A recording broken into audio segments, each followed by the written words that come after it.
Keith and I have known one another, I think he said 2016, I think it's earlier.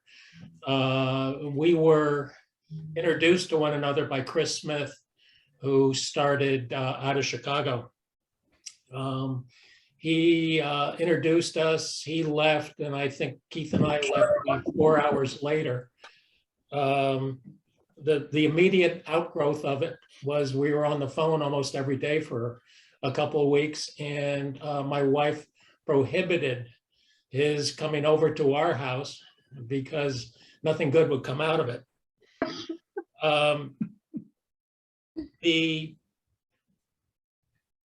I think I tried to figure it out, Keith. I think we've probably done 10 or 15 workshops together over the course of time.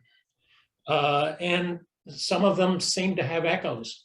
I was talking to Keith the other day, and he was talking to someone that was going to sign up for a workshop. And she said, "Oh, you're the one." And we did a workshop one time for out of Chicago where it started at 10 in the morning. And we had 20 or 25 people, Keith? More. Oh, okay.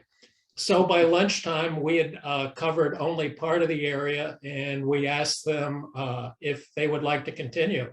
And the answer was, "Oh yeah, let's keep going." Well, we kept going, and we kept losing people. And by 8 o'clock that night, we only had 5 people left. And it became henceforth known as the Tony and Keith Bataan Death March. I think I'll get right on to what makes the two of us work and why I respect him. He sort of brings the brains to the workshop. Having been a Marine pilot, owning a camera store, he brings a unique combination to how things work and how to fix things if they don't work. I tend to be the one that's in charge of reservations and finding breweries for at night after the meeting. The thing that he brings and understands very well is the mechanics of why things work. And he's been really helpful to people in our workshops to be able to answer in as dumbed down way as possible how to fix it, how to use it, and how to go from there. So Keith, it's all yours. Wow, thanks, Tony. Yeah, we do work extremely well together. Tony is an awesome bird dog when it comes to finding shots, picking them out, framing them for people. So those of you, I know some of you have gone on some day trips with Tony because I recognize a few of your names there. Of course, Linda, I recognize your name from the Oregon workshop. But, he's got an amazing ability to put a composition together and point it out and frame it up for you just right. And so we complement each other quite well. We've had a blast, and it's too bad COVID put a little kink in the armor, but we're going to hit the ground running again. It's just too much fun. Learning has to be fun, or why bother, right?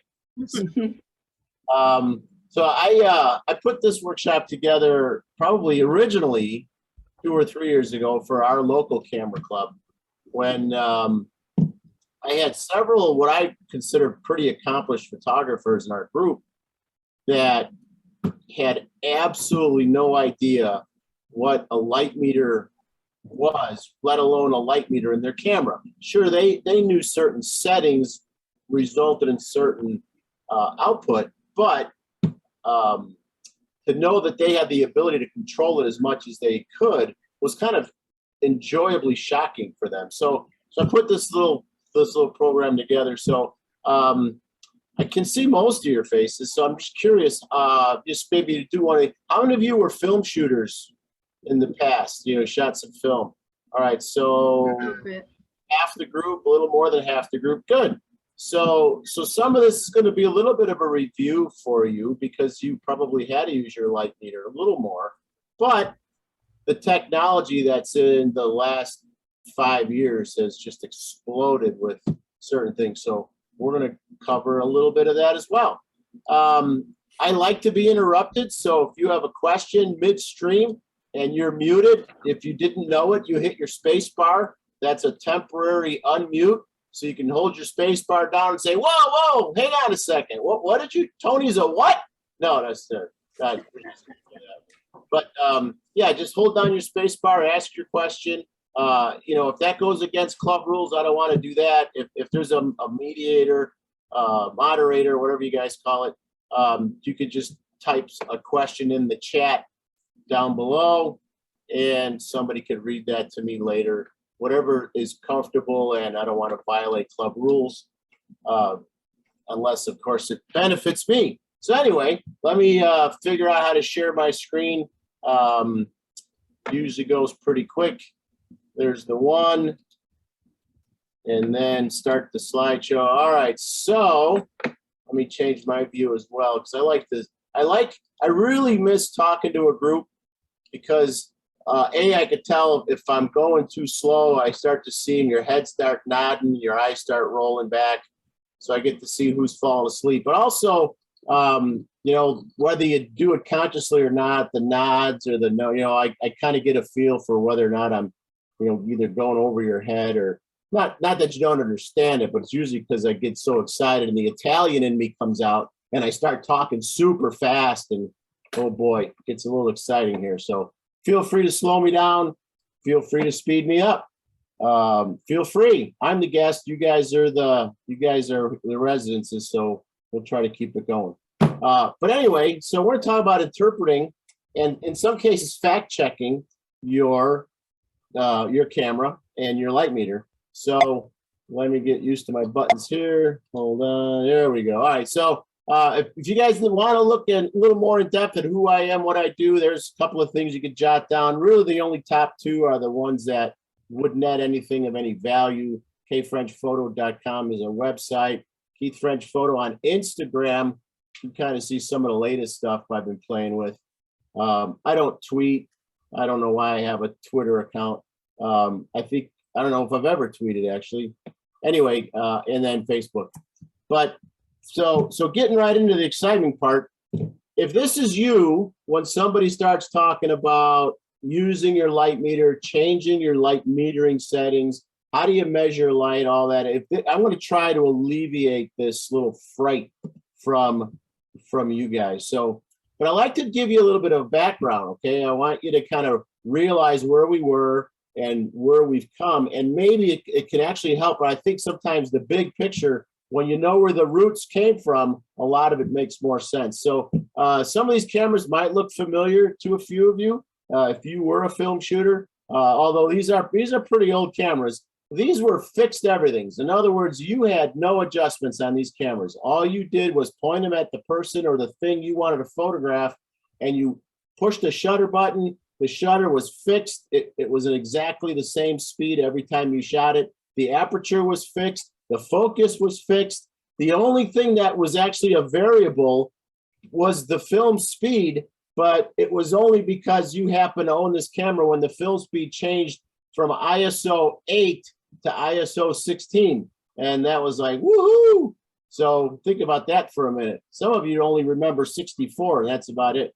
But then later on, as cameras started getting a little more sophisticated, I love this camera. This is an old Kodak Retina. This camera gave the user the ability to focus. It gave the user the ability to change shutter speed and aperture based on the front dial there. It had a flash mount, but not a hot shoe, so you could stuff a flash in there. And it shot 35 millimeter. Some of these actually shot 120 or 620 film, which is exciting. But as soon as this started happening, people needed to know, okay, well, if I'm going to change things, shutter speed, aperture, focus, not focus so much, but I need to know how to do that. So again, there's always an engineer in the group, right? I heard somebody got their tripod fixed by an engineer. So these engineers come out with little tools like this. This was a cardboard slide rule. And you got your pictures across the top, and you looked at, okay, what kind of environment am I standing in or my subject is in? And you pulled your card in and out, and you came up with some calculations. I'm not going to run you through all that, but then you were able to guess, within reason, a pretty decent exposure. Of course, Eastman Kodak says, well, that's dumb. Why on earth don't I just tell people right off the bat? So he came up with this little cheat sheet inside every roll of film. If you look to the far left over here, if those of you that know rules of thumb but don't know why, here's your sunny 16 rule of thumb. You can thank Mr. Eastman for that. Sunny day, you got your nice subject out in the sun, bright sunny day, F16, sunny 16. You guys remember that?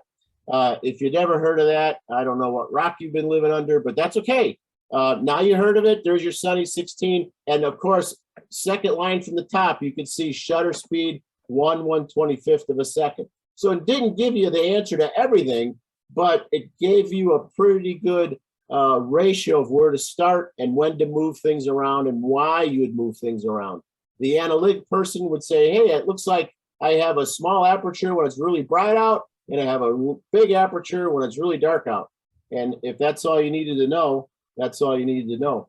And then, the Germans got pretty excited. They started putting cheat sheets right on the side of their cameras. But of course, they didn't expect anybody outside of Germany to use this camera, because this camera, if you look at it tight and read it closely, the information on this little side panel is only valid in the Northern Hemisphere. So he took this camera to Australia. You had to shoot pictures upside down, and then it would work.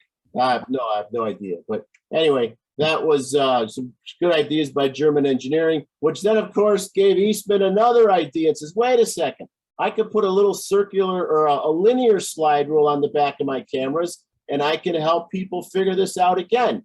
Now, this didn't change any settings on the camera, but this gave, again, the viewer some information so they could make a good decision when they're taking pictures, right? And that's really no different today, although now there's some things tied in, and we'll get into that in a little more detail. But finally, around the 40s, late 30s, early 40s, oops, I got hit the button. Solar pen, not solar, lost the word.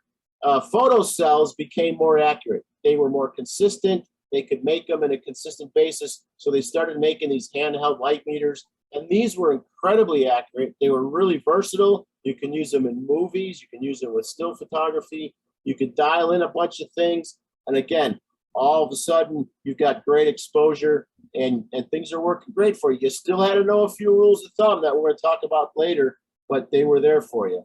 And then, of course, the invention of the computer chip going into these little point-and-shoot cameras. Once again, you had a little bit of information that you could change as far as aperture and maybe shutter speed. You had your little dial at the top that kind of put you in and out of different modes. You kind of had to know a little bit about what those modes were to help understand how your camera was going to read light. And it's funny because a lot of people use the term reading light, but they use the word focus when they talk, oh, the camera's going to focus on this light source. You're kind of mixing two things up there. It still happens a lot today, but it's not the end of the world. Of course, then we get into some of the more modern cameras. This should start looking familiar to some of you. You got your command dials on the top of your cameras, your SLRs, your DSLRs. A lot of these dials, when film switched to digital for Nikon and Canon, did not change very much. Some got a little more information, some a little more animated, but overall, your command dial looks pretty much similar to this today. And you've got your manual settings, you've got your aperture and shutter priority settings, you have fully automatic. On the picture on the left over here, you've got full automatic, but with preferences. So I want to preference the sports guy, preference the macro. Believe it or not, more than half of the algorithms behind those little pictures have to do with what the light meter is going to do for you. So the light meter is tied in to everything, right? Because exposure that's the key. Now, we got great technology today. We could change a lot of stuff in post. I'm an old school film guy. When I had my commercial studio going, we were shooting 4x5 sheet film. At $5, $6, $7 a shot, we weren't going to be bursting away and hopefully one of them looks good. We're going to nail it on the first or second shot intentionally because we don't have money to burn. So it's nice. All right, in honor of Top Gun, I came up with this slide. Some of you, when you're looking through your viewfinder, you feel like you got a heads-up display in front of you. You got all this information and it's out there for you. You can choose to ignore it. You can choose to interpret it. But, you know, your viewfinder is like a heads-up display, right? So here you go. Some of you, this might look a little familiar. This is a little slightly old school Nikon, but it's a good one. It's got some zones in it, similar to this one as well. Zones where it's reading light, zones where it's ignoring light, zones where it's focusing. If you spent a lot of money, you ended up with something like this, where you got more zones and you know what to do with. You got built-in levels, you got dials or lines at the bottom, lines on the sides, you know, a lot of information, you know, and if you wanted to, you can explain all that information like this. And an hour from now, if you haven't fallen asleep or you're dizzy, your brain just might shut off because there's just way too much going on. You know, if there's the blue line's really pointing to about a third of what's going on in this viewfinder, and the rest is absolutely nuts. But we're going to talk about really just this little segment down here. And depending on which camera, some of it's, and I'm pretty sure you guys can see, okay, I can see Linda. Linda, nod your head up and down if you can see my arrow. Can you see my arrow point? Okay, beautiful, thank you. All right, so that's the part that's really important, because that is your light meter. That's the part that's going to talk back to you as a user. Not like a snotty little 3-year-old, you can address that later. This is going to give you good feedback with a little bit of a fib every once in a while tied in. The rest of this stuff, throw it out of your brain right now. It's important for later, but throw it out. All right, so we're gonna play with our little light meter. I got some pictures here, and we're gonna explain the light meter. Okay, so first of all, I already said it, but the light meter and the histogram are the only two parts of the camera that really give you feedback.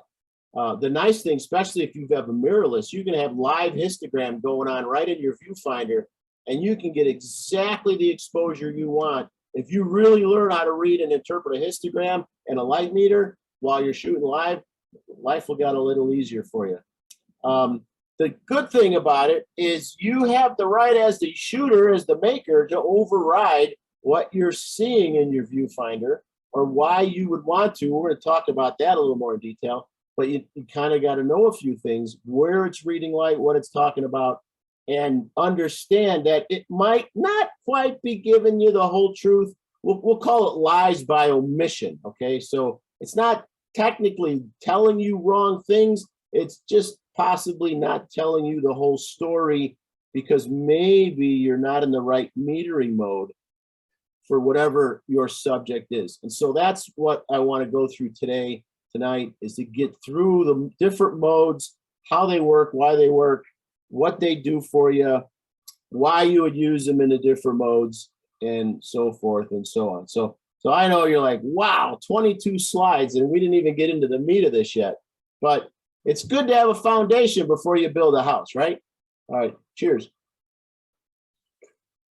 Okay, so I'm going to use this picture because it makes a lot of sense. But I wanted to find for our conversation tonight, when I say it, when I talk about an f-stop or moving a stop or changing a stop, or you know, I want you to understand. Sorry, stuttering a little bit. I want you to understand what I'm saying when I talk about an f-stop, because I'm not necessarily just talking about an aperture position or an aperture setting, but I'm talking about a volume of light.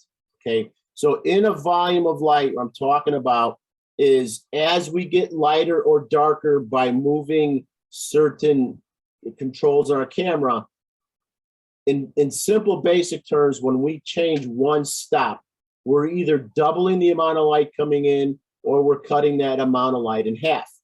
Okay, and that sort of is referenced here in this picture. When you look at this picture, you've got dark picture to the right. If you look above it, you see the -2 across the light meter. When you look to the far right, we're bright.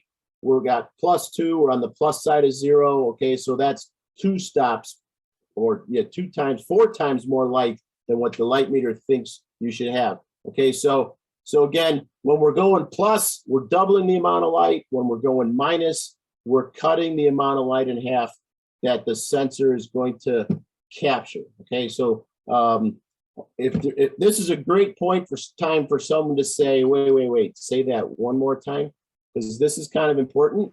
But if you don't have a question, I'll keep going. But let me know if you have a question. Hold down the space bar and say, hey, I got a question.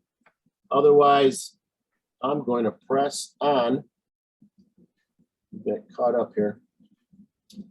Okay, so that's just our little base here. All right, here's a nice picture I stole from the internet a couple years ago. Somebody worked on this for a long time, and I thought, why reinvent the wheel? So I wrote him a letter. No, I really didn't. I just stole it. So turn me in if you're an internet policeman. I don't think they'll mind a whole lot. But this is going to be our scenario picture. So I'm going to have some boxes lit up. It's going to be our little scenario. This is our camera, if you will. So just kind of follow me along. It'll make a lot of sense here in a second. All right, so just a little bit about the picture you're looking at, the 5 across the top. This is a one-room schoolhouse that Tony and I found up in North Dakota while we were still investigating for that workshop up there. And we got inside, as we do in many of the buildings we're able to. We got inside this one-room schoolhouse out in the absolute middle of nowhere, and it was fairly well preserved. But there was only one window that wasn't boarded up, and because the floor was pretty much a light color, and the walls were pretty much a light color, and the ceiling peeled, the only really dark spot was the farthest corner from the window, which is far right-hand side near that bookcase, and that's a chalkboard back there that's black. But other than that, this is fairly even lighting. You can make out most of the details in the -1 picture, which is right over here. And you can see everything in the 2 stops overexposed, except there's some blowouts. I just want to give you a heads up where this picture came from. All right, so we turned our camera on, and let's just say the settings we have right now, we're at f8, notice the red dot. We're at 1/500th of a second, and we're steady at ISO 400, okay? Looking through the camera with our light meter on average or normal or evaluative, however you want to call it, the setting that usually defaults, this is what your light meter is going to tell you. Big red arrow on the left. It's telling you with these settings at f8 at 1/500th of a second, ISO 400, that is 2 stops underexposed based on the tick mark under the 2.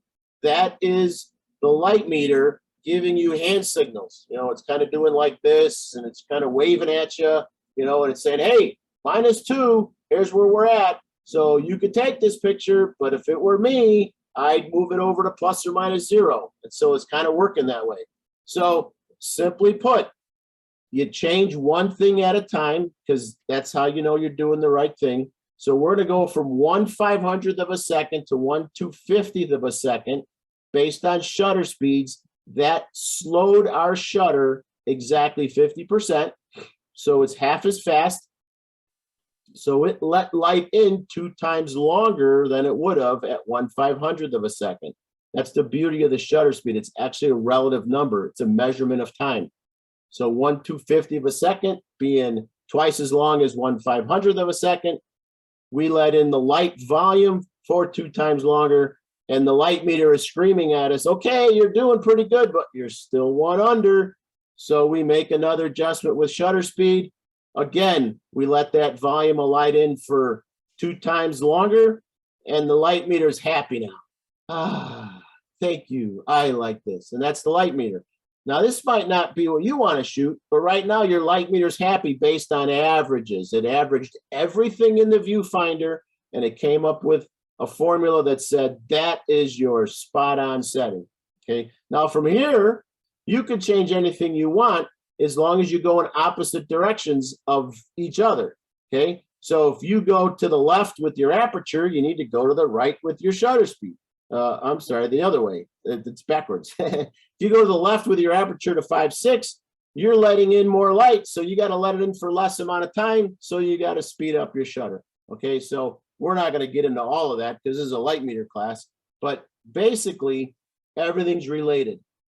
So if you slow your shutter down even more, of course, now you're getting into the opportunity of possibly blurry if you're handheld, but now you got the room a little overexposed. And if you do it one more time again, you've got the room way overexposed, 2 stops, as noted by the big red arrow on the far right side. You're at 1/130th of a second, or I'm sorry, 1/30th of a second.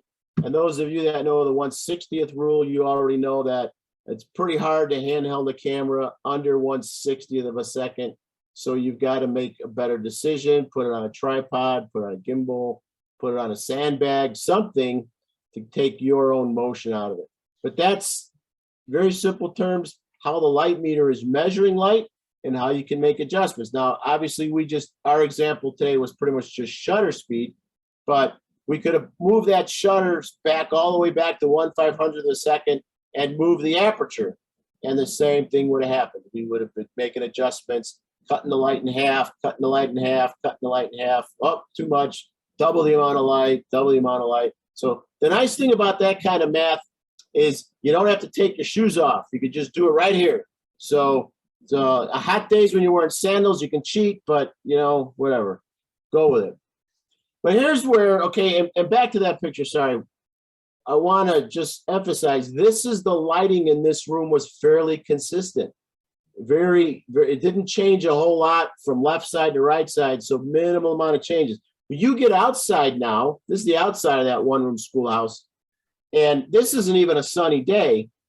This is your typical late September in North Dakota, but what happens is now suddenly there's a much greater span of light, okay? If you look here, we're 5 stops separation, and you barely have details in the clouds. You can see some, but there's your foreground is shot. I mean, it's gone.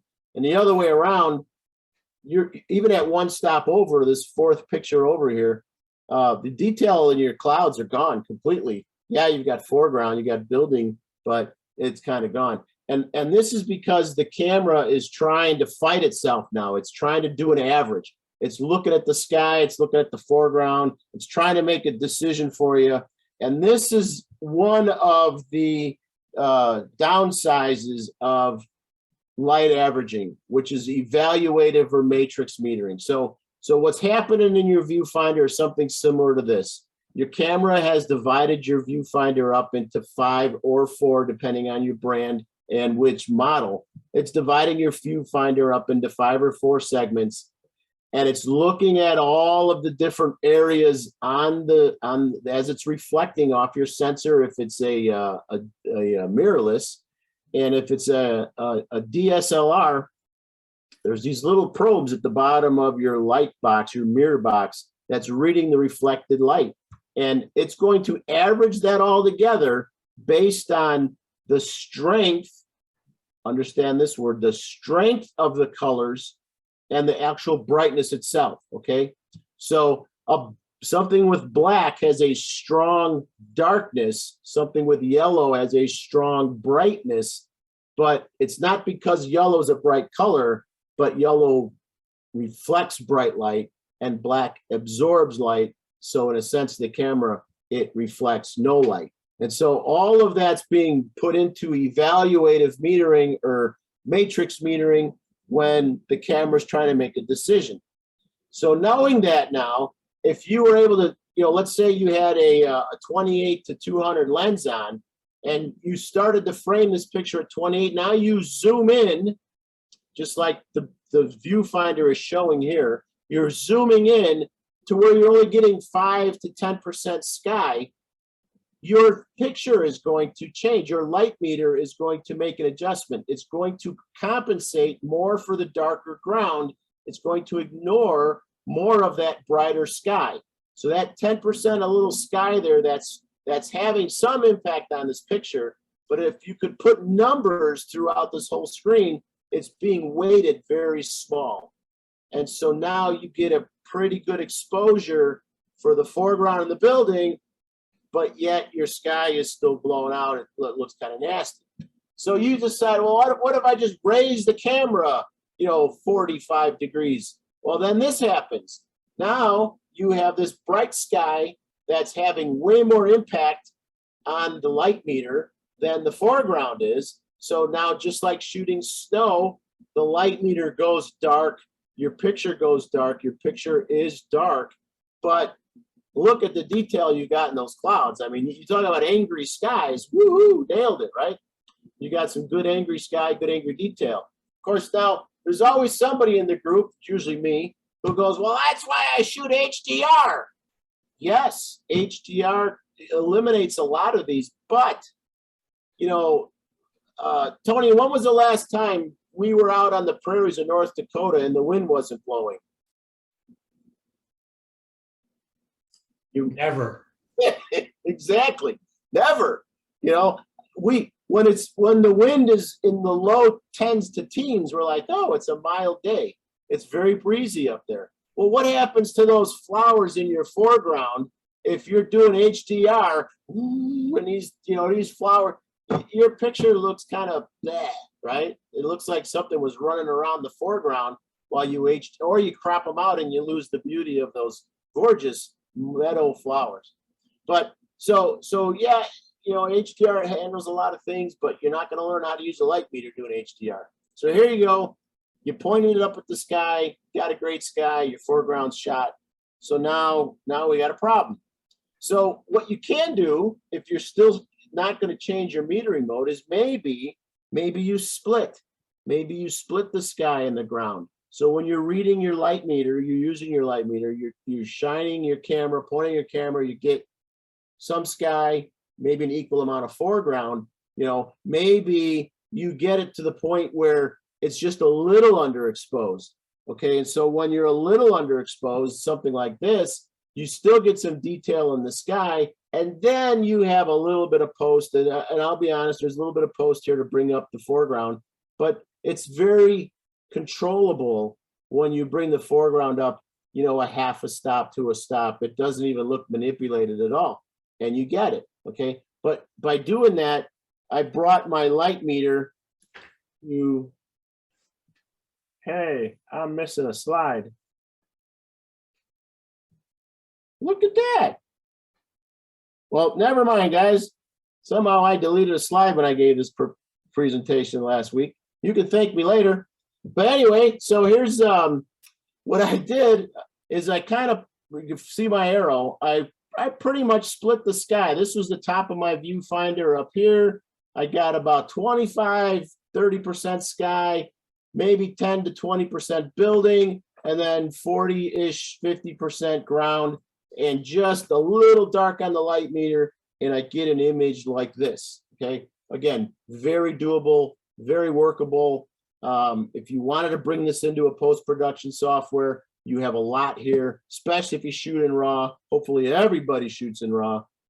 Lot to work with here. So that's part of it. That's if you learn nothing else and just leave your camera in the evaluative or matrix metering or default metering, this works, and it works really well. Now, it wouldn't help you a whole lot if you had like a fixed 16 millimeter. You know, if our example, if you will, when we went back to this, is like, okay, the whole frame was my, whoops, what'd I do? The whole frame was my 28, let's say, but then I zoomed into 200 to do a little bit of light reading. But if I had a fixed 16 or a fixed 24, this would be a little more challenging, and that's where knowing how to use the other metering modes come in handy.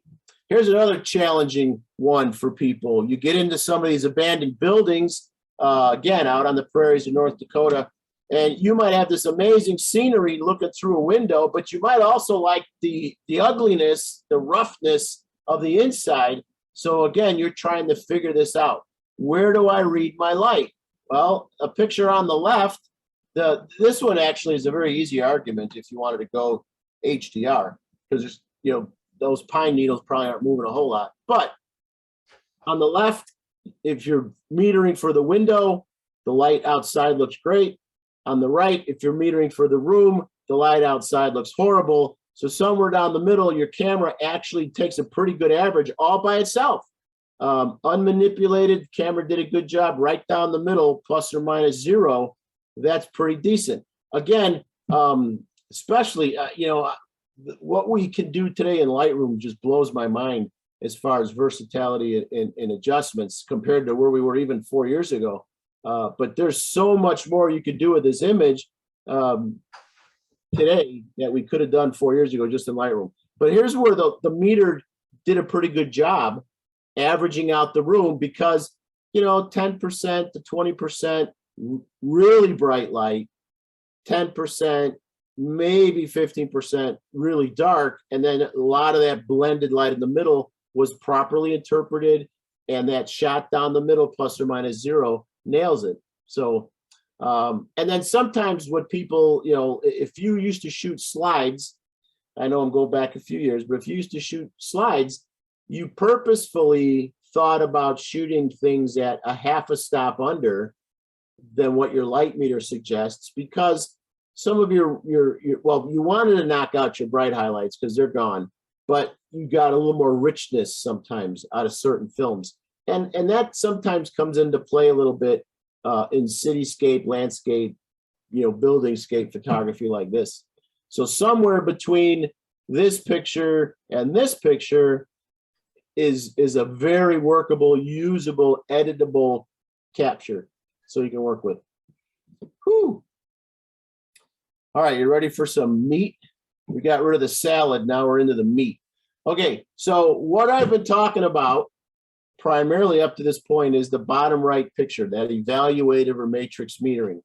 And everything that's blue, you ignore the white grid lines because they're there for you to use, but basically everything is blue is where your camera is reading light, making a calculation, coming up with an exposure algorithm, and giving you feedback.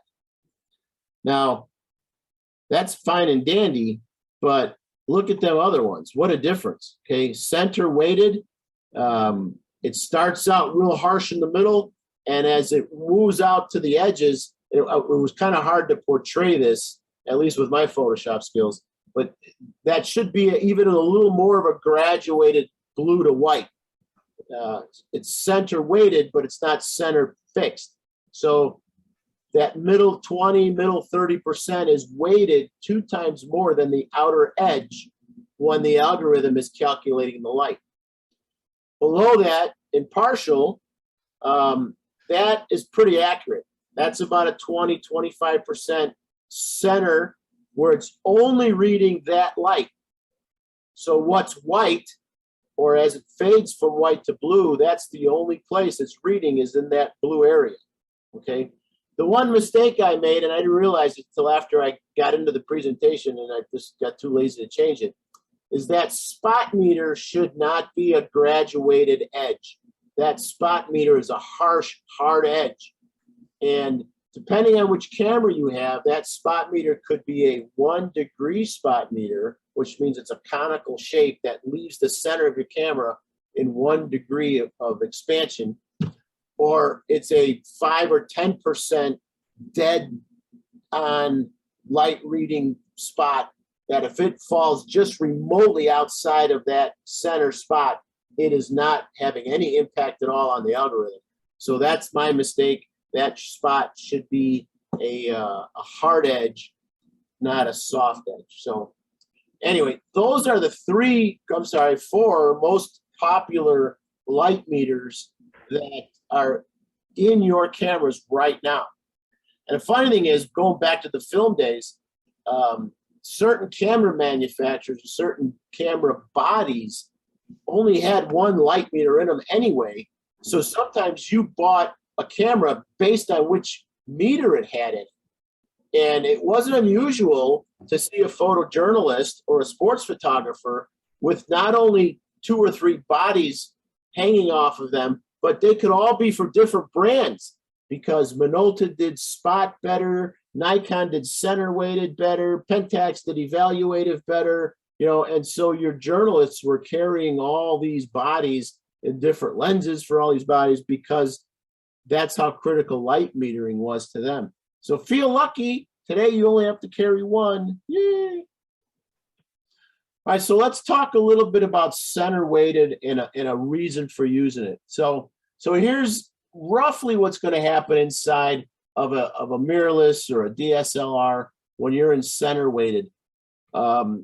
What's in the dark orange is going to be metered roughly 2 times to 1 for what's not in dark orange, okay? And when would you use it? Well, here's an example. Here's an old church, again, out on the North Dakota prairies, absolutely horrible sky.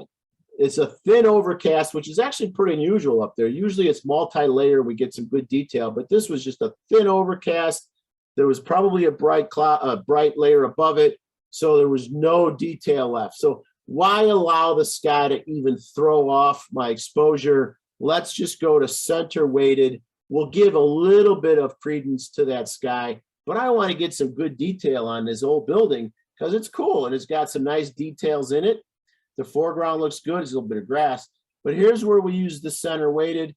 It's pretty much just going to read the building.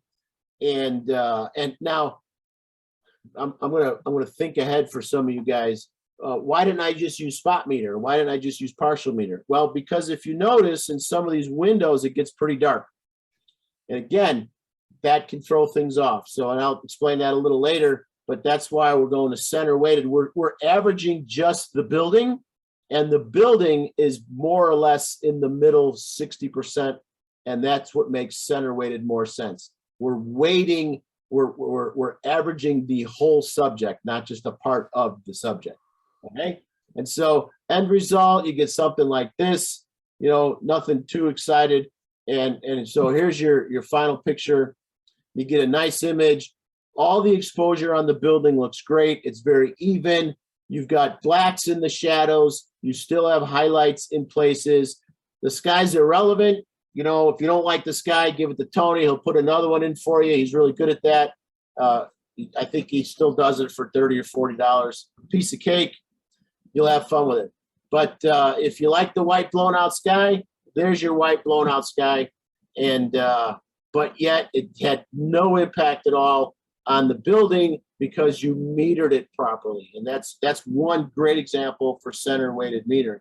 Okay. Now, I don't know if any of you folks do event photography, either for fun or for hire, but if you're ever doing event photography and you use your TTL or your Ettl Flash, this is enormous for you for nailing the exposures of the people and ignoring the background. Same everything, of course, vertical subject, vertical camera, but same everything here. I have an Ettl Flash. If you don't know what that means, you probably aren't using it, but that means the flash that's on your camera is electronically talking back and forth to the body and the light meter.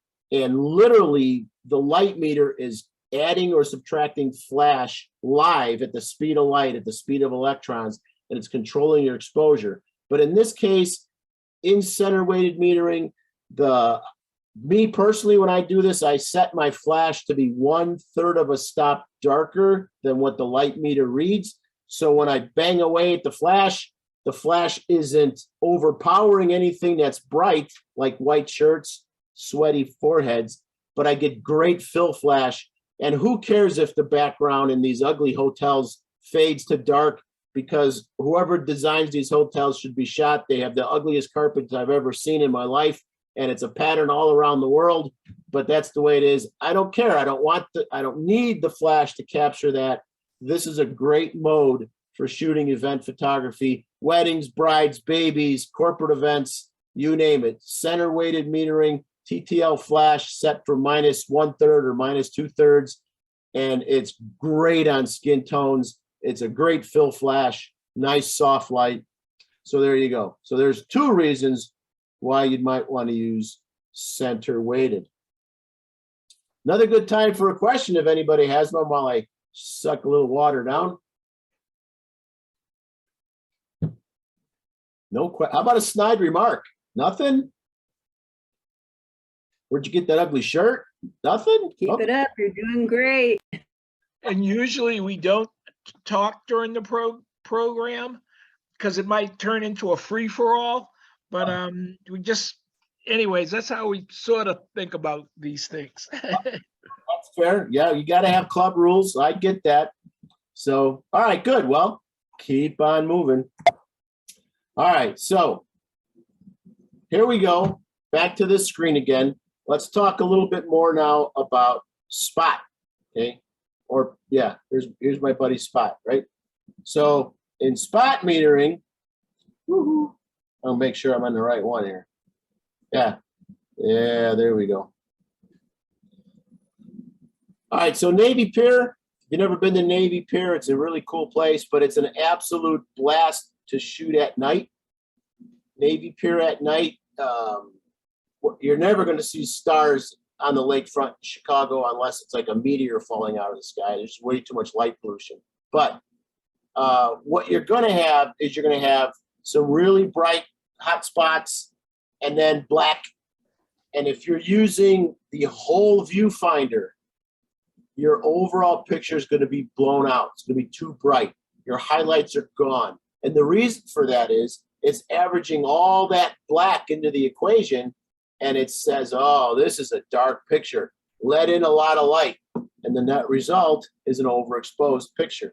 Okay. So, but using it through this way, okay, what you end up with is if you just meter some of them highlight areas, I got, you know, right there in the middle of the screen, you end up with really nice details. Yes, your brightest lights are blown out, but they're always blown out. I mean, how dark does a picture have to be so you can actually see the light bulb in one of these light globes? That's all you're going to see. But I really like the way this came out. I love the contrast against the black sky, those two big towers, the cupolas up there with those bright lights coming out of them, the reflections. There's detail in most of the reflections.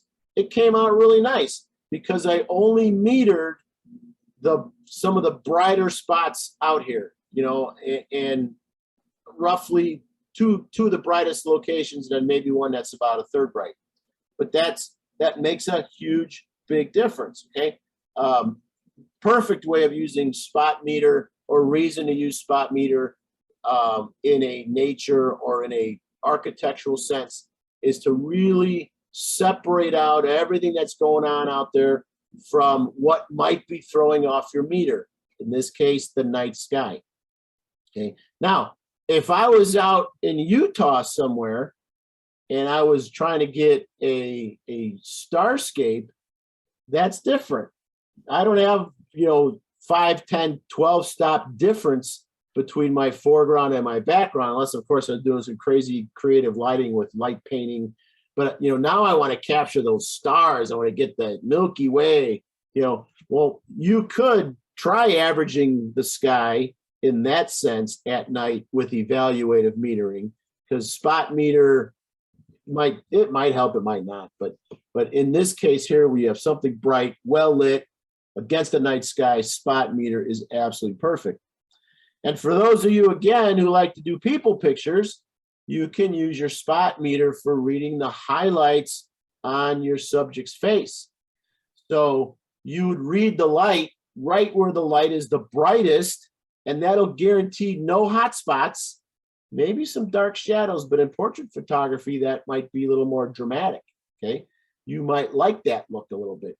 Or if your shadows are too bright, this is, again, where you can use a little bit of fill flash in your TTL mode at -2 or -1/3 of a stop, okay? So again, metering for just your highlights, you get good skin tone, good tonal range. Your shadows do drop off fast, but this was a one light source, window coming in from the right, hot light on the shoulder from that window, hot light on the cheek and nose, but nothing is blown out, okay? In post, I would probably bring the whites of the eyes up a little bit, but I still like the drama of the photo. And this is a great example of how spot meter can work for you when you're working with. Actually, I met a photographer at one of the out of Chicago's who photographs kids. Everything they photograph is black and white, and they are 100% spot meter. They only spot meter the highlights of these kids when they photograph, and their work is beautiful. It's absolutely stunning work. Good job. So Keith, Yeah. on this one, there's no flash, right? No fill flash, just spot metering. Correct. There's a window, yeah, there's a window at the subject's 9:30, 10 o'clock. Yes. That's where that shadow from their hair. That's the one thing I didn't like about this picture, if I'm going to pick my own work apart. So I got that shadow going right through her eyeball, but it worked for me. Okay. So moving right along. Okay, so that was spot, upper right corner. So let's talk a little bit about using partial. What's a great example for using partial? Well, for me, partial comes in really handy when my subject is moving fast. It's really hard to keep that center 5% or 10% on that moving airplane. That, you know, that Blue Angel pass, clean wing, flaps and slats are up. He's going probably, he's got vapes on the wings. He's compressing all of the moisture out of the air. So that means he's moving probably close to 400 miles an hour over the ground, maybe even faster. It would be brutal with a long lens to keep dead center with a spot meter. But a partial meter, plus I've got a pretty decent sky, I'm going to get a good average of light in that center 30 to 40%. And with that, I do. The blue is still dark blue. Picture's a little fuzzy because I exported it at the wrong size, but you're getting good tonal range across the background. You're getting good background color. It was a little hazy that day, not awful, but it wasn't as crisp as it never is in Chicago in the summer. But the partial allowed me to average in some of that sky and not get a total backlight and still get good detail on the jet and color on the jet and pull it out. So really nice. Spot meter comes in really, I'm sorry, partial comes in really handy for this. Now, let's say you've got one of these fantastic cameras that has target tracking and all that, and you're in spot meter. Why don't you just stay in spot meter? Well, if you look at the color strength, the power of that blue, that's a dark blue. And more than likely what's going to happen, if you shot that in spot meter and constantly kept that spot somewhere on that dark blue, chances are your camera's going to see that as a dark image and overexpose it. So by sneaking a little bit of the background light in there and having it on partial versus spot, it overcomes a little of that for you. So I hope that makes sense. Cool. All right, so I want to give you a little bit of an engineer's view of what the area that's being measured really kind of looks like. Some of you that are more technical than artistic will appreciate this. So you could see the sharpness of the data being read in the spot meter. So that little cone is more or less the hot spot in your viewfinder where it's being read in spot meter. And partial meter, you can see it kind of starts to fan out a little bit at the base. In center weighted, we're almost looking at a pyramid, okay? And that comes out pretty good. You can kind of see how the higher it is, the more light it reads. The lower it is, the less light it reads for averaging, okay? The bottom one's going to throw you off. I don't really want to talk about that, but I really like this slide because it helps the rest of it. Evaluative really covers the entire viewfinder. In this picture, it doesn't because it was talking about some new technology that came out about 4 years ago, where now you can have focus, and I do mean focus point overlap with metering. And that's really cool stuff. You got to turn it off and on. You got to understand what you're doing. But what happens is if you look at the big square on the right, it's still an evaluative metering, but it's kind of ignoring the right third, and it's only reading the light based on the box it focused on, which is the dark orange box. So that was what this slide was trying to say. That's some cool technology. It's only in your higher end cameras, probably your mid-range and up cameras, but it's really nice. So that it's a nice 3D representation of what it looks like. So kind of up to this point, everything I talked about was, kind of pointing down the middle of the viewfinder, okay?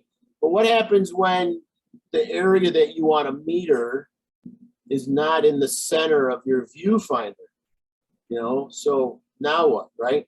Well, if you're like any other good photographer, that's rarely ever in the middle. So you might as well just pick a different subject. No, that's not true. We're going to talk about what we do in a manual mode. Okay, manual mode is when our dial is in the letter M. Manual means you control the shutter speed, you control the aperture setting, you control the ISO, and none of them will move automatically on their own. You have to move them all. Okay, so when you're in manual mode, it's really easy to use the spot meter in your camera or any of the other ones, but the spot meter makes more sense in this explanation. So when you talk about spot meter, in your manual mode, you're in spot meter, you swing your camera around and you put your spot over the target area, not necessarily your subject. Okay, if you go back to the picture of the young lady, she was my subject, but the target area was her cheek or it could have been her shoulder. Okay, so you move the center of your camera over your target area and then you tap your shutter button. Okay, that's not to focus, that's to tell the light meter, hey, take a light meter reading right now, tap the shutter button. If you are using shutter button focus, it will focus, but if you're using back button focus, you still have to hit the shutter button to get a light reading. So spot meter, meter over the target, press the shutter button part of the way. And then when that meter on your -3 to +3 scale, you start moving your settings to where your meter is at ±0. Okay, so you're setting your exposure to that desired setting. Okay, while you're pointing your spot still on the target, while you're pointing that spot on the hot spot, on the shoulder, on the cheek, you're changing your aperture or you're changing your shutter, whatever it is, the priority. You only have to change one usually at the edge. Do we have a question? Nope. Okay. Yeah, I have a question, Keith. I use the back button. For focus. Well, no, I have one for focus, but I've also designated one for exposure. Okay. So, and I do use spot metering, and usually it's, it's a more difficult frame that I have. Yep. But am I understanding that if I press the back button for my exposure, I need to hit the shutter button? Because I haven't experienced that. No. If you have designated one of your back buttons for light meter as well, then your shutter is not going to do anything for your light meter. Okay, thank you. Yep. Thank you for asking. Yeah, you're the only person I've met to this day that has a back button light meter, which is okay. I'm impressed by it. Every time I'm like, wow, it really knows what it's doing. Yeah, very good. Outstanding. Okay, so once you have figured out where you want your light meter, ±0, or at a little under or a little over, then you have calculated the exact exposure for that picture. And now the only thing you have left to do is recompose your image, right? Because you're pointing the center of the camera at the hot spot doesn't necessarily mean it's framed properly. You might have half your subject off the edge of the frame. So now you set everything in manual, so nothing's going to change on its own. Now you just recompose. You set her head, or in that, using the example we just took, you could set that person up exactly you want them to be, where you want them in the frame, snap the picture. It's perfect. It's exactly what you got. If this was a landscape picture, you would do it a little differently. Maybe you would highlight, or you'd put your spot meter way off to the left, let's say, where there's a really bright spot, and you'd read that, do everything we just did here, then you'd recompose it, so now that bright spot's off to the left where it belongs, and then you snap the picture. Because you're in manual mode, nothing's changing. All your exposure settings are still the same. The picture is composed for the brightest spot because you use your spot meter on that bright spot. Picture looks great. Hey, Keith, Hey, Tony. what could you use that same thing to try and minimize sun flare? Yeah. Yeah, I mean, sun flare meaning bright light reflecting off a white or light surface, yes, but not for lens flare, which is when light is bouncing around in between the glass in your lens. Right. So sun flare versus lens flare, to me, those are two different things. Concur. Yeah. Okay. So yeah. So in fact, actually, my next image uses that a little bit as an example. So thanks for reading ahead. You promised me you weren't going to do that, but that's okay. We're good.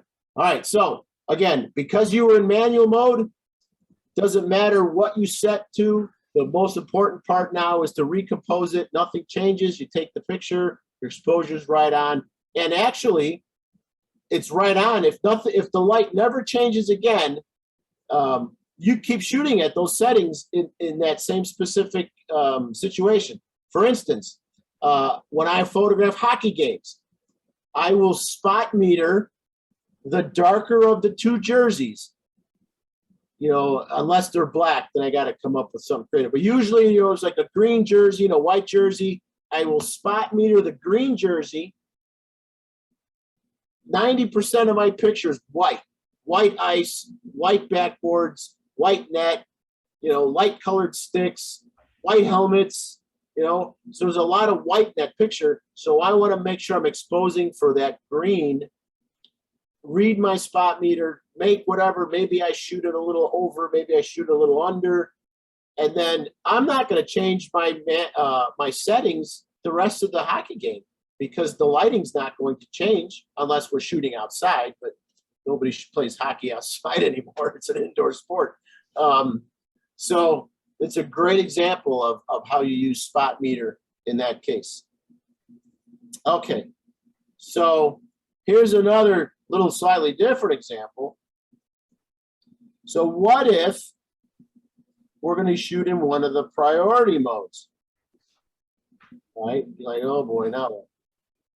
Okay, so by the way, here, Tony, here's your example of the picture with the bright white. Okay, so spotter partial. If I only use half of the covered bridge, it's still too white. So I want to meter 100% of that bright white. So when I do take the picture, it's still bright white, but it's not blown out bright white. I can see all the slats in the picture. I can see the slats above the windows. I can see the slats that are peeling paint. I can see the slats in the shade even. And I'm just a little bummed that I didn't notice this interloper step into my picture right before I shot it. That's all right. We had a conversation. He meant well. He was a nice kid, nice young man. All right, so that's kind of how you would handle it, Tony, if you had a super bright white spot. So, and by the way, polarizers can be your friend, even in a situation like this. Looking at the shadows, the light was pretty much off my right shoulder. So 90 degrees to the subject means I got maximum effect out of my polarizer. And that also helps bring out my detail in my spot metering. So there you go. Okay. So priority modes.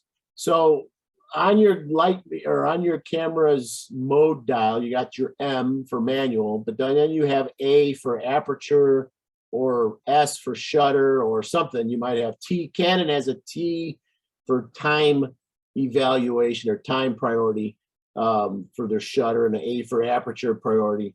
Okay, so what does that mean? Well, in a nutshell, if you're set for shutter priority, that means you are manually controlling the shutter, and the camera, based on your input and the light meter reading, is going to automatically adjust the aperture.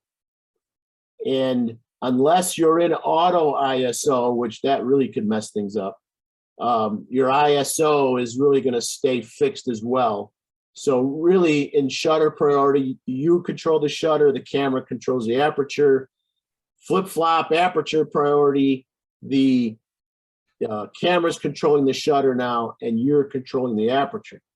But really, the features that are on your camera are really nice. Again, in using partial meter, or spot meter, all you got to do again is get the center of where you're going to read, whether you're spot meter or partial meter, get that over that target area of what you're reading, get that right over, and then again, turn your light meter on. So for Terry, it's that back button. For the rest of us, it's that shutter button. Get your light meter to take a little reading, and then you're going to use your camera's AEL button, auto exposure lock button. Okay, now don't freak out. I'll tell you what that is in a second. But you press, you don't hold it, just press your camera's auto exposure lock button, then go back to the same set, the same thing we did before, recompose your shot and take the picture. It's really easy. Okay, now what on earth is the auto exposure lock button? Well, here's a couple of them. They're a little different on everybody's camera, but they're roughly in that back of the camera right by your right thumb. They either will say AEL or they'll just have an asterisk like the bottom left. That's a Canon. It has an asterisk above the button. Sony has just AEL on their button. And so what that means is when you're pointing your camera at your target and you tell it lock that exposure in, if you don't and you swing your camera back around to recompose it, your light meter is constantly reading the light and it's going to change the opposite of whatever your priority is set to. So in other words, I get the reading I want. I have the aperture that I set personally for f8, and based on the meter, it's going for 250. And then I recompose it. All of a sudden now it shifts back to 60. Well, that's going to be way too bright. So by hitting that AEL button or hitting that asterisk button, or you can actually manually set one now with these mirrorless cameras. You can, you could turn on a toothbrush with one of your buttons. But anyway, using that button, it locks the exposure in for what you say is your priority position as well. And then when you recompose it and you take the picture, it takes the picture for what exposure you locked it in. And it will stay locked into that exposure until you either hit the button again to release it or you actually do take a picture. So that's how you use it in the metering mode. Yes. What if you've got that set for back button focus? You're going to have to read your manual. Because if that's your only button back there and it's set for just focus, I believe in the Canon, one of the Canons, you have to go into your custom functions and you have to assign something else if you want to use auto exposure lock while you're using back focus. And the reason for that is because Canon doesn't, in the earlier DSLRs, Canon didn't give you enough buttons. That's why they did it. So I shoot Nikon and I'm just gonna have to look at the back of my camera because I don't remember that there are more buttons. Yeah, they may not have. So again, it's there, but it might be in your functions. On the Nikon, they have some settings to set your FN button. Yeah, whatever the initial purpose of that FN button, if you go into functions, you can set the FN, I know for exposure, center weight or matrix weight, but I wonder if it isn't there. Anyway. There might be several options. I know that a lot of the cameras have dedicated buttons that are only used in playback. So in other words, after you've taken the picture and you review and your pictures, there are a few buttons that are only useful during playback that you can assign that to be auto exposure lock because that button doesn't have a feature during camera shooting. So that might be an option as well. The days of belt cranks, springs, levers, and locks are gone. Everything's electronic today. So you can set up a camera so many different ways. And it's none of it's right or wrong. You just set it up the way that it works for you. The beauty of and Tony and I have had this discussion a couple of times, is because your settings are all electronic, you can actually save your settings to a memory card and upload that onto your computer, or just save that card. So if you replace that camera or you have a spare body and you want your settings to be identical, you pop the card in, you read it, that's your second camera exactly like your first camera. You don't have to go through the menu and write it out and, oh yeah, how did I do this before? It's really nice. So some engineers think through this stuff even before we know we need it. So, Keith, I have a question. yeah. Something you said that you use the shutter to set as your priority, and the aperture you let go free, and you set, the impression I got was that you set the ISO, and it felt like you were kind of negative on leaving the ISO as your optional, falling into place. And I was just curious about that because I usually use my variable as the ISO, and I run into trouble with it. Well, yeah, when I did state that, I was talking about being in one of the priority modes, either aperture priority or shutter priority. And of the three things that you're controlling in your triangle, you have your aperture and your ISO. Well, if you give the camera free rein on two of those three, you lose a lot more control than you would. So if you're going to shoot in shutter priority, where you set the shutter speed, the camera's picking the aperture, you may want to be in a fixed ISO as well, so your variables aren't swinging all over the place and you're getting different images shot after shot. You lose a lot of consistency. So that's what I mean. It's kind of what I've experienced, and I just never really thought of using the aperture as the variable.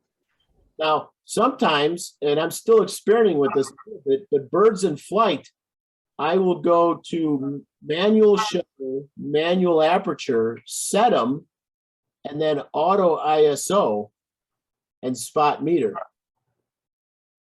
And I'm batting about 6 out of 10 in that. So, I mean, if I was in baseball, I'd be in the Hall of Fame. But 6 out of 10 is a keeper for me. Then to make sure I don't get crazy settings, I set the parameters in the custom functions. Don't go above whatever ISO and don't go below whatever ISO. So it stays in a nice pattern. And then because I'm spot metering, I'm just reading the bird, trying to keep it in flight. I'm telling you, man, birds are harder to photograph than Mach 2 jets. I don't know why, but maybe just because they're so little, but they drive me nuts. I have, if I kept them, I would probably have 13 terabytes of blurry bird photos. So they drive me nuts. But anyway, that's kind of what I was talking about, Terry. If you give your camera too many variables, it might take advantage of you. Well, I'm hearing you say that if you're going to do a variable, better to do it as the aperture or the shutter instead of the ISO. Yes. Yeah. One or the other. Yeah. Again, it depends, how much control you want to give up to the camera. If I had my manufacturer's top of the line body, I might trust it with better decisions than if I had a beginner's body, because I know they didn't sink as much R&D in the $800 body as they did in that $7,000 body. Could be wrong, but just past performance, Thank you, sir. Absolutely. All right, so another little trick in metering. Okay, so here's an outdoor portrait with Ettl Flash using 3-lens metering, and I'm in partial now instead of spot. And the reason I'm in partial is because this background, whether I want it to or not, is going to have some effect on this image. So when I shoot it in partial metering, again, I want to make sure I get a good average of both. Okay, and I'm using Ettl Flash because there's so much green light around this young lady with the bright pale white skin is going to have green hues if I don't use a fill flash. So that's why I use the fill flash. Okay. So once again, I'm going to get about 50% of the metered area, which is in orange, on my subject, and about 50% on that filtered green light, that filtered trickly bright darks, greens, all the colors. I want that to help balance out my overall exposure. Okay. But if you look at this picture just the way it is, that's a very poor composition. I've got 30 to 40% of the picture above her head. She's off to the left side of the picture. I got a tree root or busted up something coming in from the right. That's why the picture over here, that's when you lock in your exposure using your L, and then you recompose the frame to take the picture.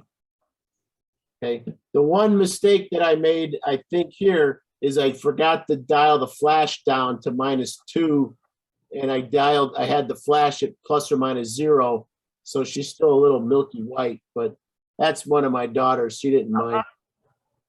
She still used it at the business page.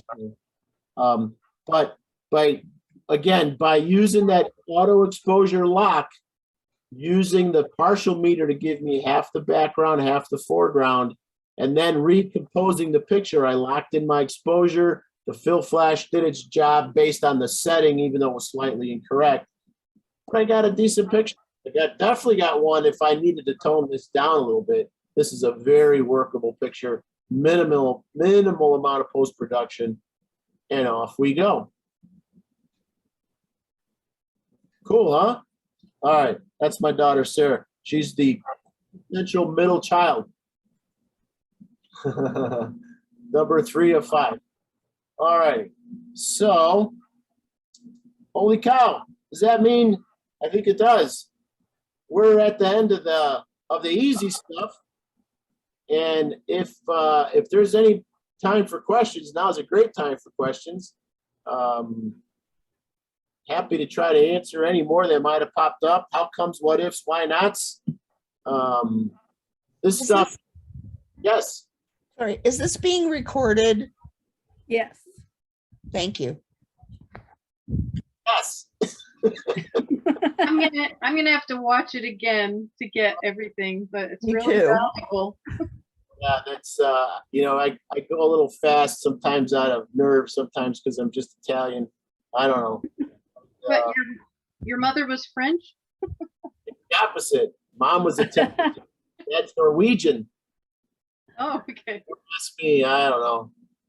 It's just the way it is. But whether you're shooting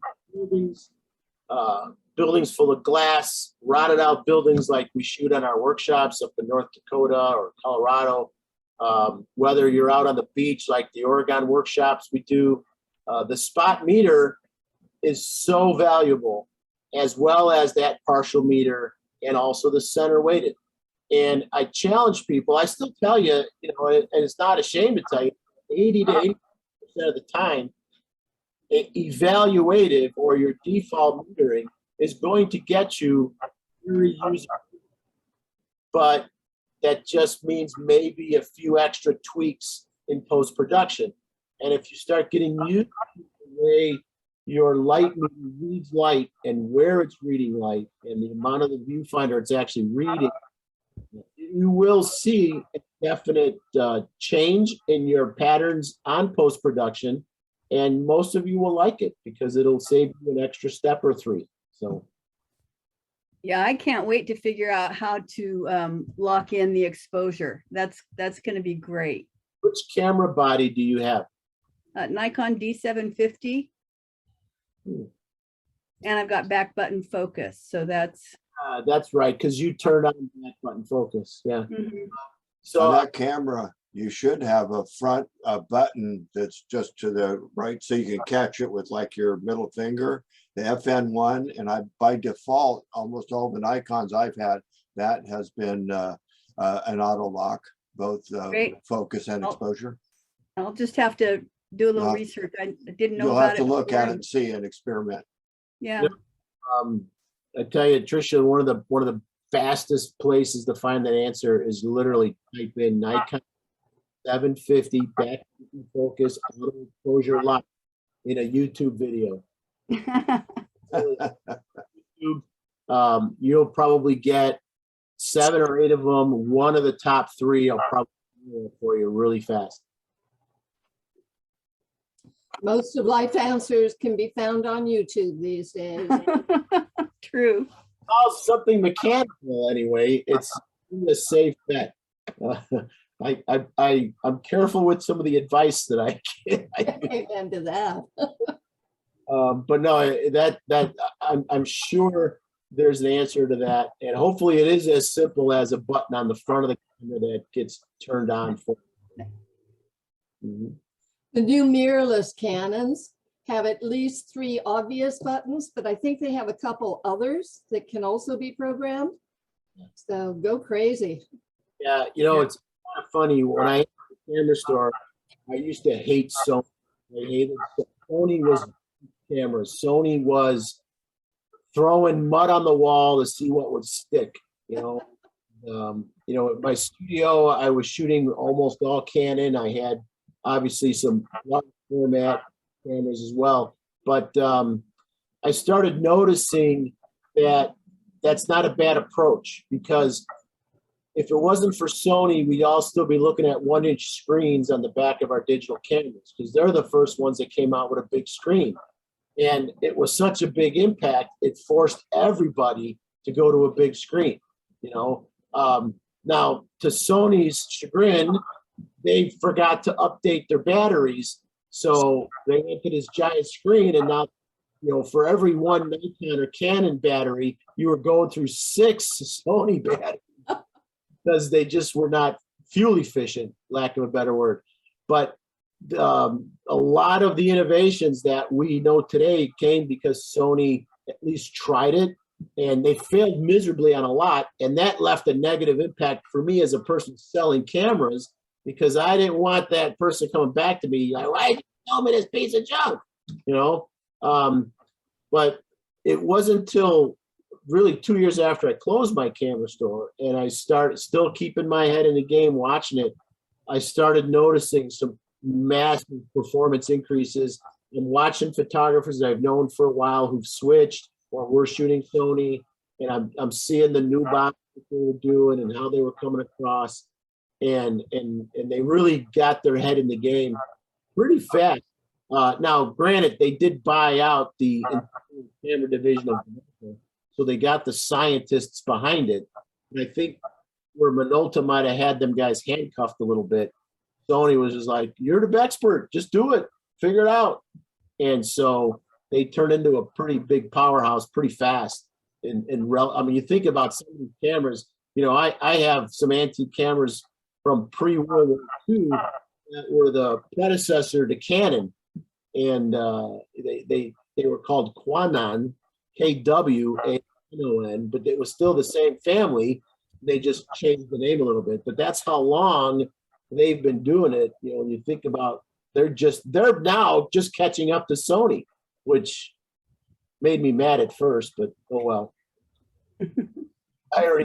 On the Nikons, they've got the PV or preview button. Yes. And is that, I've used it off and on, and I guess I've been told that it sort of shows you exactly what your aperture and speed is set at. It will give you a view from what your speed is set at, or is it actually just reading what? Yeah, is that the? So a lot of the mirrorless cameras have they call it different things, but they have basically a preview mode. But again, there's some custom settings that you want to get into and make sure you're setting it up right. There's 2 things that they could do in the preview mode. One is they show you the image based on your exact settings and what that image is going to look like. And one they help you use the back of the camera finder, and they brighten everything up so you know what you're working on to take a focus or to check your focus. And neither of those are right or wrong. You just have to make sure which preview mode you're in. Now, this is a DSLR, Yes. more the 7200 Nikon. Okay. So when you hit that button, the mirror pops up, and now you're looking at a live view, and more than likely you're looking at what that picture is going to look at based on the settings that you either have exposure set to if you're in manual, or it thinks what settings it's going to give you in your priority mode. So that's closer than what the mirrorless ones are doing. So it's fairly accurate, but if you have a large swing of light and you're in one priority modes, that still may not be exactly what the exposure is going to turn out to be. Hey, Keith, Can you adjust your let's say your exposure compensation while you're in that mode and get a real reading? I believe so. I know you can in the Canon and the Sonys. I can't imagine why Nikon would not let you. So what you probably have to do is you have to use your display button to cycle through what data is showing up on your back screen. So when you make your adjustments with your exposure, you actually see it, and you see the readout of your exposure change as well. So it's tied into your display button. Okay. hey, Keith, Yes, sir.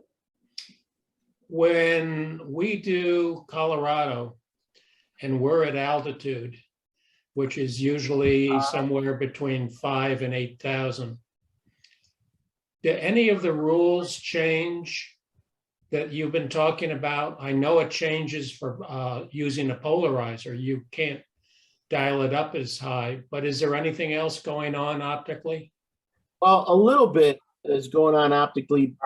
Remember we talked a little early on about the strength of colors and how that could affect the meter.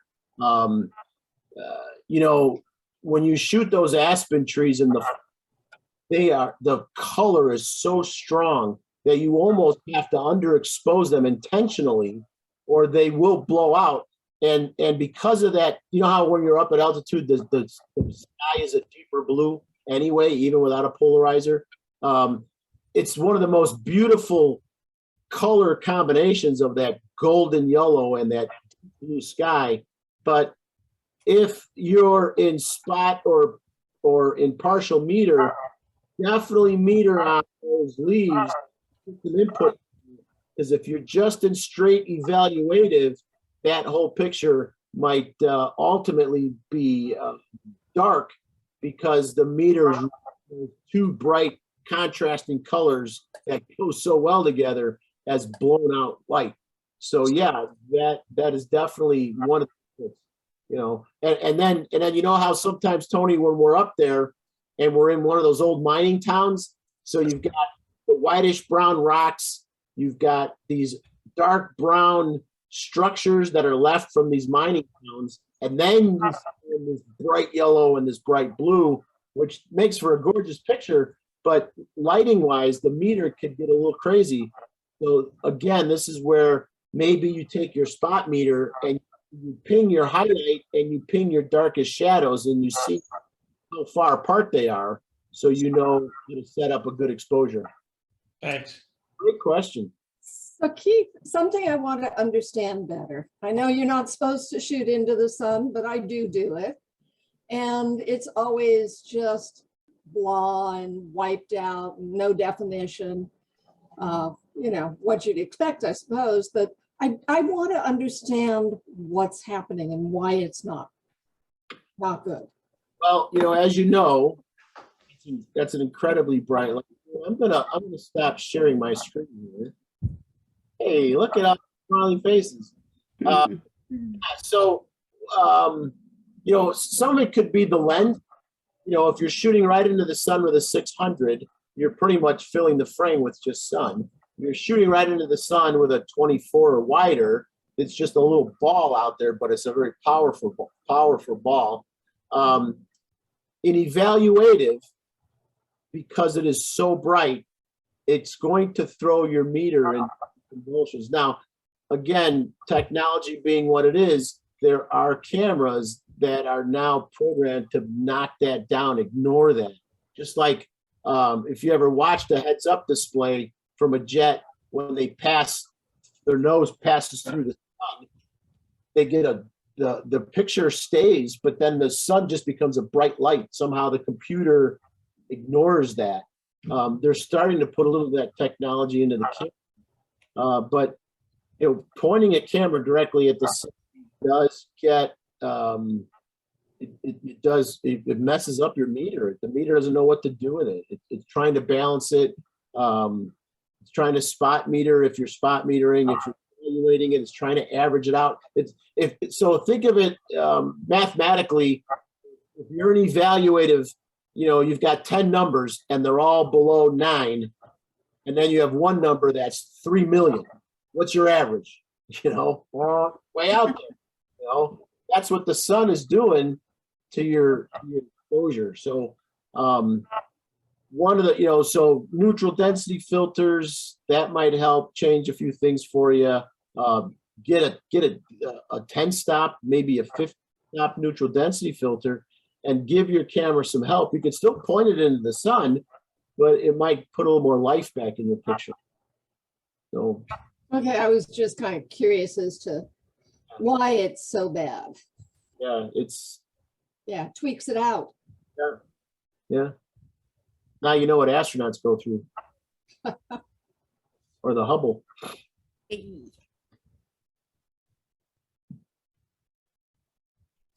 Anything else? Anything. Sky's the limit. Throw it out there. Tony knows everything.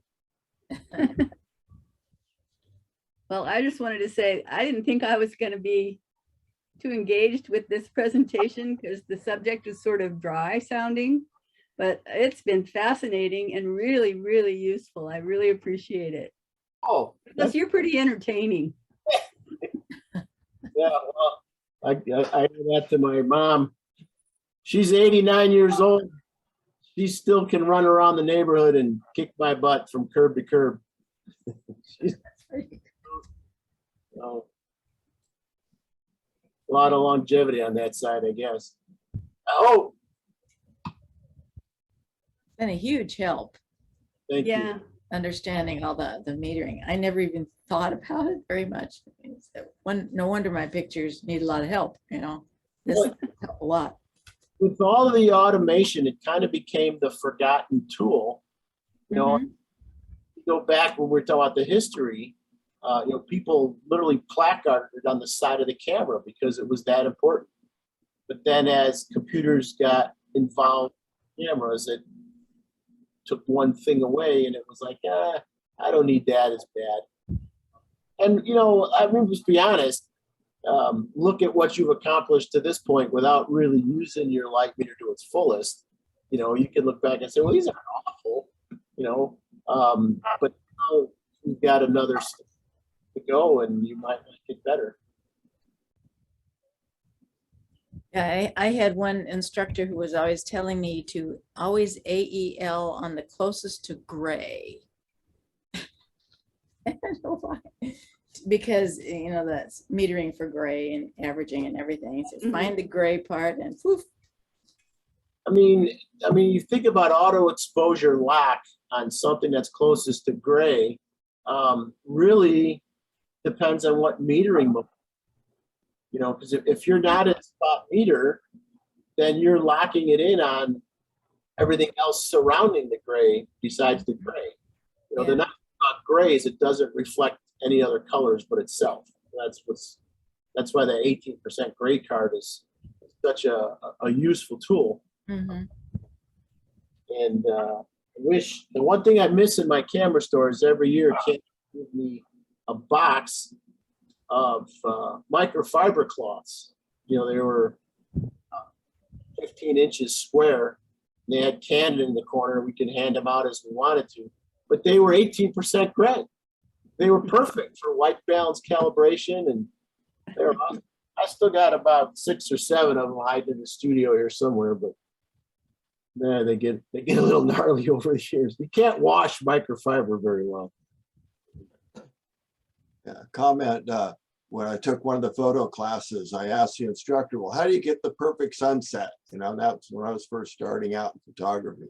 And he simply said, well, frame your picture and then move it over so that the sun is out of the viewfinder, put it on the E-lock and move back and take the picture. So he's doing like you're saying, as you move over, you use your exposure for that, and then you come back in and the perfect sunset every time. And I found this pretty true. Yeah. Huh. Yeah, because what you did is you pointed it at the part of the sky that's darker, and then you locked that exposure in. Actually, that should have actually given you too much sun. That's bright. That's backwards. I wonder Without the sun in the viewfinder. Yeah, when you take the sun out of the viewfinder, the camera decides it needs to let more light in. So then you lock that in and then point it right back at the sun again. And now the sun's too bright. Now, if the sun has already gone down, that's a different story.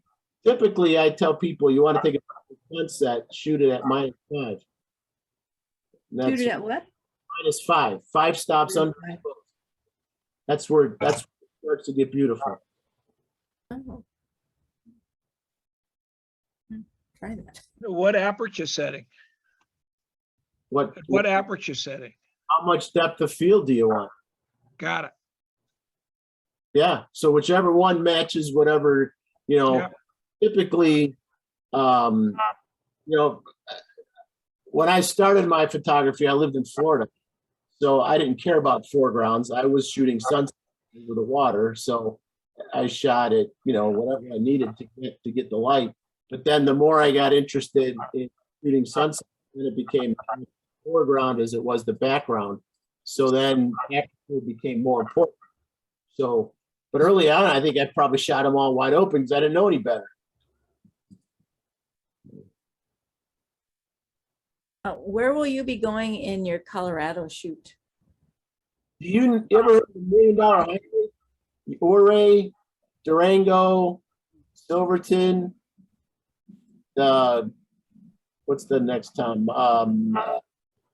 What's north of Ouray, Tony? Starts with an M, I think. Montrose? Montrose. Yeah, the Montrose. Yeah.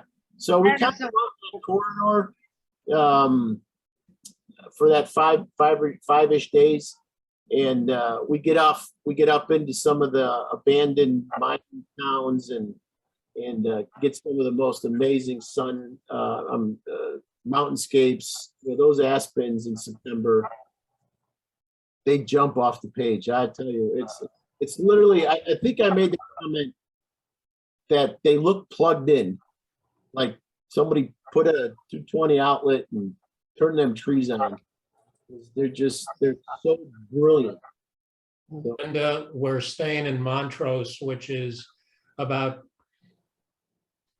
30 minutes, maybe a little bit more north of Ouray, because Ouray has almost doubled their prices this year. Boy.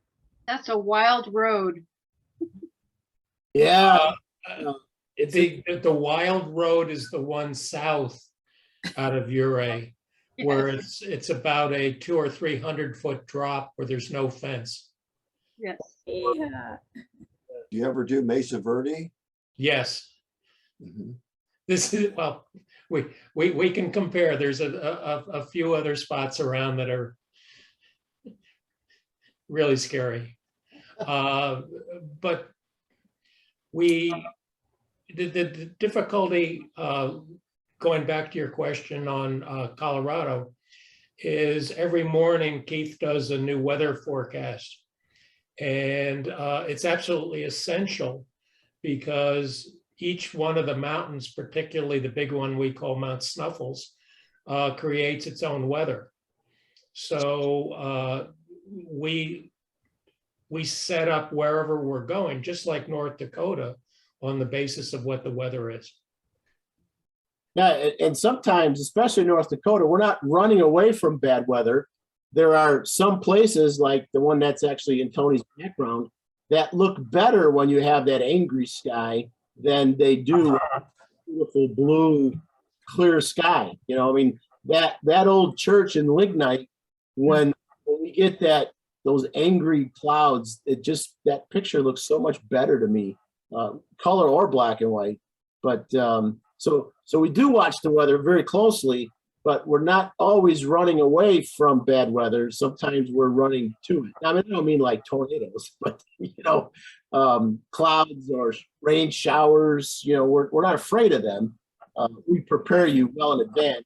You might be doing that kind of thing, but just a quick add-on to that. What Keith talked about in the beginning about North Dakota weather, the wind is always blowing, and it's going to be blowing at least 10 to 15. And that's why we recommend you do a lot of long shutter shots, because it really creates interesting skies. Mhm. And that's a long shutter shot behind the Lignite Church there. you got me. I wonder if I got something. There we go. Did that take effect? Yeah. Yeah, that's cool. That one, the clouds moved a little bit. Jeez. All the shutter was open. Keith, go to the other side now. I took pictures already. Oh, you know what I could do? I could camera. So I cover the camera. So Oh, good idea. that's kind of fun. You get that. That's one. That's hey, Tony, by the way, you see how the name of the church is Flora on the left side there? It says Flora in the round window. Yeah. Is it backwards? No, last year I finally found out why. The other two buildings make up the town of Flora. Oh, jeez. Flora, North Dakota. I thought there's actually somebody lives in there. I thought they named the church after this wife. Sorry, I'm a little nuts. All right. That was actually a very hard shot to get of the church, because there were two school buses behind it, and you had to work from just the right angle to miss them. Yeah. But yeah.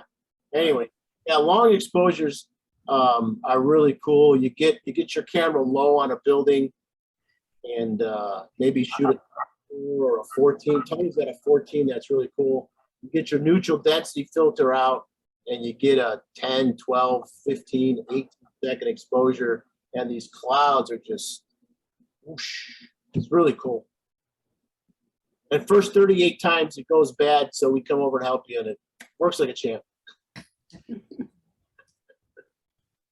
The other thing you can do if you want to get the effect of that cloud is afterwards do it in, Tricia, you waving at me? She's gone. Is to put it through HDR software, and that's going to give you really strong clouds too. Mm. Have you guys been playing with the new masking in Lightroom, the sky masking and oh my gosh, what a tool! Yeah. I've been with that. Yeah, I have to. Tried it. Okay. If you haven't tried it, and I don't make any money on this, Matt Kloskowski has 2 wonderful tutorials on it. Yeah, that's right. He does. Unless you like wasting time like me and just trial and error. Try this. That didn't work. I'm too old to keep trial and error. Take too long. Anything else? Hmm. Is there more from the program or no, I just thought there was more. There was a question mark in the last screen. Any questions? Good question. Okay, gotcha. Okay. Keith sings too. Yeah. Uh-oh. Don't know if we dare. Opera? Yes, Yes. Italian. Here are a few tunes. This No. has been wonderful. My goodness gracious. Hey, thanks, Keith. Boy, Yeah, we really have to go back and study. oh yeah, yeah. Well, you know, my contact info is out there. Tony's got it if you need it. If it doesn't make sense and you need to shoot, by all means, do that. Be happy to help. Really appreciate it. Really appreciate you presenting this evening. Really, thank you. It's really great. Thank you. Thank you, Keith. And thank you. Have a great night. Thanks, brother. Tony, I'm sure we'll talk tomorrow. We will. All right. You guys have a great night.